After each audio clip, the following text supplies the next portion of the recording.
આપણે વર્ષોથી જાણીએ છીએ, સાંભળતા આવ્યા છીએ કે દેશમાં સૌથી વધારે વરસાદ ચેરાપુંજીમાં પડે છે, પણ હવે આ સત્ય નથી અને આવનારા થોડા વર્ષોમાં ચેરાપુંજી સૌથી વધારે વરસાદવાળું સ્થળ ન રહે તો નવાઈ પામવા જેવું નહીં રહે, કારણ કે વરસાદે પેટર્ન બદલી છે. દેશમાં કેટલાક સ્થળો પર એક દિવસમાં આખા મહિનાનો વરસાદ વરસી જાય છે, તો કેટલાક સ્થળો એવા પણ છે કે જ્યાં 5 દિવસમાં માત્ર 10 મિલીમીટર વરસાદ માંડ પડે છે. નમસ્કાર, આપ જોઈ રહ્યા છો સંદેશ ન્યૂઝ, તમારી સાથે સત્યની સાથે, સંદેશ વિશેષ સાથે હું છું નુપુર. હવામાનની પેટર્નમાં આ ફેરફાર અંગે ભોપાલની ભારતીય વિજ્ઞાન શિક્ષણ અને સંશોધનના એક હવામાનશાસ્ત્રીએ અભ્યાસ કર્યો છે. આ અભ્યાસમાં ખૂબ રોચક તથ્યો સામે આવ્યા છે અને બીજી તરફ આ વર્ષે હિમાચલ પ્રદેશમાં વરસાદની તારાજીએ 75 વર્ષનો રેકોર્ડ તોડી નાખ્યો છે.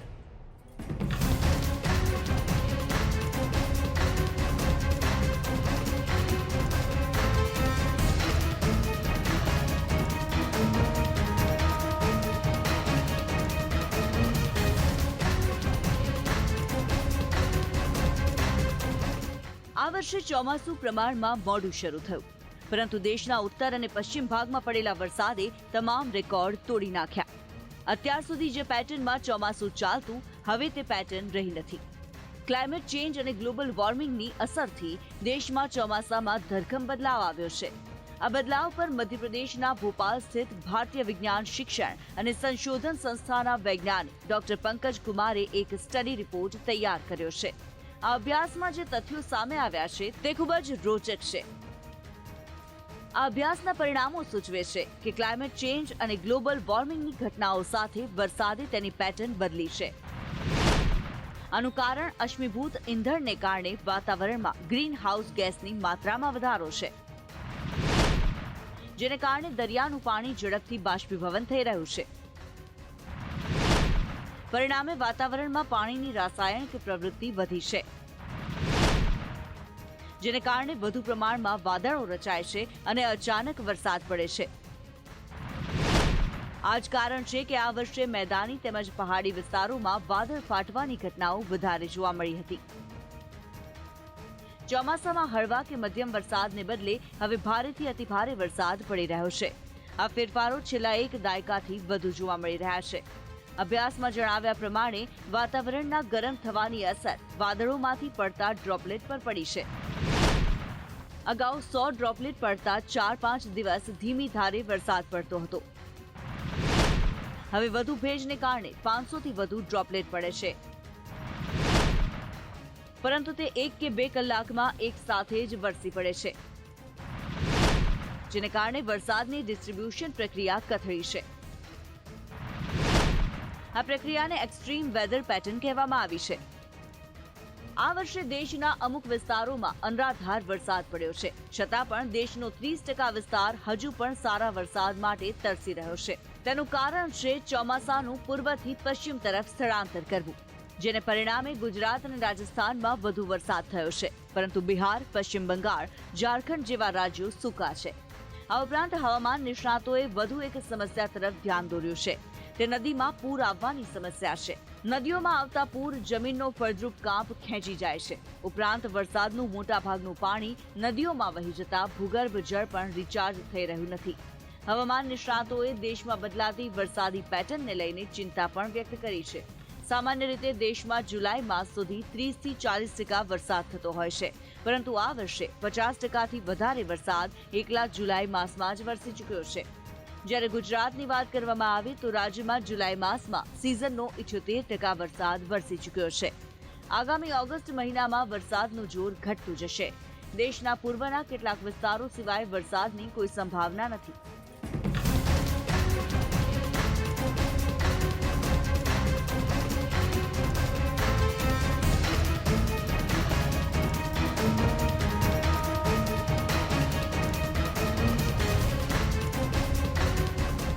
अब मानसून धीरे धीरे कई राज्यों में कमजोर पड़ने लगा है. हालांकि पिछले 24 घंटों में हमने देखा कि बारिश की गतिविधियां कई राज्यों में जारी रही, खास करके पूर्वी राज्यों में. और अब जो ओवरऑल रेन एक्टिविटीज है वो कम होने लगी है और जो सरप्लस था 7% का सरप्लस अभी भी बना हुआ है. तो ऐसा लग रहा है कि जुलाई का महीना 7% के सरप्लस के साथ खत्म होगा पूरे भारत के लिए, लेकिन अगस्त का शुरुआती दौर जो है वो मानसून की कम बारिश देखेगा और धीरे धीरे ये जो कमी है वो बढ़ती जाएगी। આ વર્ષે ચોમાસાનો વરસાદ દેશના ઉત્તરના રાજ્યો માટે આફતનો વરસાદ સાબિત થયો. યમુનાનું પાણી ઘૂસી આવતા દિલ્હીની રફતાર અટકી પડી અને જનજીવન પ્રભાવિત થયું. તો હિમાચલ પ્રદેશમાં સર્જાયેલી તારાજીએ રેકોર્ડ તોડ્યો. છેલ્લા 75 વર્ષમાં હિમાચલ પ્રદેશમાં આટલી ભયંકર તારાજી સર્જાઈ નથી.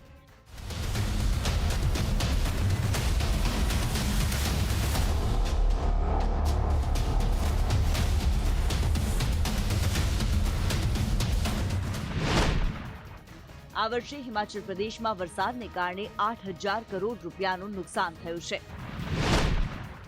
હિમાચલ પ્રદેશના મુખ્યમંત્રી સુખવિન્દરસિંહ સુક્ખુએ કહ્યું હતું કે છેલ્લા 75 વર્ષમાં રાજ્યમાં આ સૌથી મોટી તબાહી છે. રાજ્યમાં 702 મકાનોને સંપૂર્ણ નુકસાન થયું છે, જ્યારે 7,161 મકાનોને આંશિક નુકસાન થયું છે. વરસાદ અને પૂરમાં 2,041 દુકાનો ધોવાઈ ગઈ હતી. 3 નેશનલ હાઈવે સહિત 650 થી વધુ રસ્તાઓ બંધ છે. 24 જૂનથી 30 જુલાઈ સુધીમાં ચોમાસામાં 189 લોકોએ જીવ ગુમાવ્યા છે. આ દરમિયાન 218 લોકો ઘાયલ થયા હતા. વરસાદને લીધે બલસર, જુબ્બલ, રોહરૂ, રામપુર અને કોટગઢમાં જનજીવન અસ્તવ્યસ્ત છે. પહાડી રાજ્યમાં ભૂસ્ખલનને કારણે ભારે તારાજી જોવા મળી છે. લોકોના ઘર, દુકાન અને રસ્તાઓને નુકસાન થયું હતું. ભૂસ્ખલન અને જમીન ધસી જવાની ઘટનાઓમાં અત્યાર સુધી 59 લોકોના મોત થયા છે. રાજધાની શિમલાથી આદિવાસી જિલ્લા કિન્નૌરનો છેલ્લા 5 દિવસથી સંપૂર્ણ સંપર્ક કપાઈ ગયો છે. ભૂસ્ખલનના કારણે શિમલા કિન્નૌર નેશનલ હાઈવે બંધ છે. બ્રોની ખાડ પાસે હાઈવેને વધુ નુકસાન થયું છે. કુલ્લુ જિલ્લામાં તમામ સરકારી અને ખાનગી શાળાઓને 5 ઓગસ્ટ સુધી બંધ રાખવાનો પ્રશાસને આદેશ આપ્યો છે.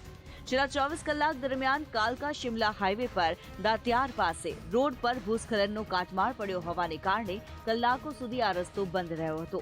કુલ્લુ જિલ્લાની મણિકર્ણ ખીણમાં ભૂસ્ખલનની ઘટનાઓને કારણે 5 લોકોના મોત નોંધાયા છે.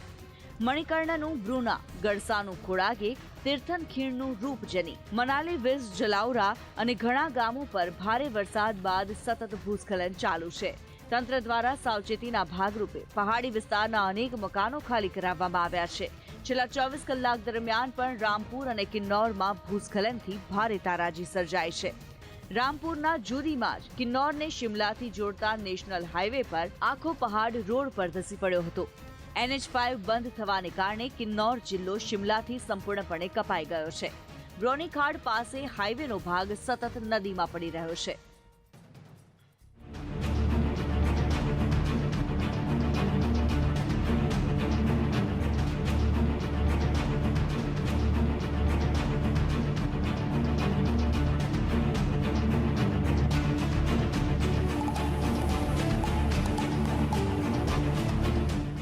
काफ़ी भारी बारिश हुई है और लगभग पूरे सलूनी सब डिवीज़न में ही भारी बारिश हुई है. तो जब PW से भी हमने इस बारे में इंफॉर्मेशन ली है, उसमें भी ये सूचना आई है कि काफ़ी सड़कों को नुकसान हुआ है. इस पूरे जो भी नुकसान है उसका आकलन किया जा रहा है. जो खेतों को नुकसान हुआ है या कहीं घरों को नुकसान हुआ है या सड़कों को नुकसान है.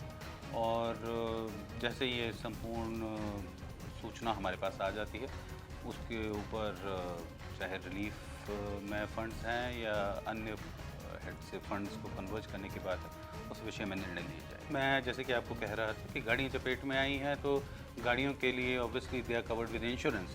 पर जो खेतों में है तो खेतों के लिए हमारे रिलीफ में डिटेल नॉर्म्स हैं जिसके अनुरूप उस पर कार्रवाई करने के निर्देश दे दिए गए. नहीं, जाने नुकसान की कोई सूचना नहीं. ભારે વરસાદની અસર સરહદ પાર ચીનમાં પણ જોવા મળી છે. ભારત સાથેની સરહદ સાથે જોડાયેલા ચીનના કેટલાક વિસ્તારો ભારે વરસાદ બાદ ભયંકર પૂરની ઝપેટમાં આવ્યા હતા. ખાસ કરીને બેઇજિંગ, તિયાનજિન, હેબેઈ, શાંક્સી અને હેનાન પ્રાંતમાં ભારે તારાજી સર્જાઈ છે. ભારે વરસાદને કારણે પશ્ચિમ ચીનના વિસ્તારોમાં પૂરની સ્થિતિ સર્જાઈ છે, જેને કારણે અસરગ્રસ્ત વિસ્તારોમાં લોકોનું રેસ્ક્યુ પણ શરૂ કરી દેવામાં આવ્યું છે. કેપિટલ ઇન્ટરનેશનલ એરપોર્ટમાં 52 ફ્લાઇટ્સ રદ કરવામાં આવી હતી. તો ચાઇના સેન્ટ્રલ ટેલિવિઝનના અહેવાલ મુજબ તિયાનજિન એરપોર્ટે 42 ફ્લાઇટ્સ રદ કરી છે. આ તરફ ભારે વરસાદને લીધે અનેક રેલવે ટ્રેક પણ ધોવાઈ જતા બેઇજિંગ અને ગુઆંગઝુ વચ્ચે દોડતી કેટલીક ટ્રેનો રદ કરવી પડી હતી.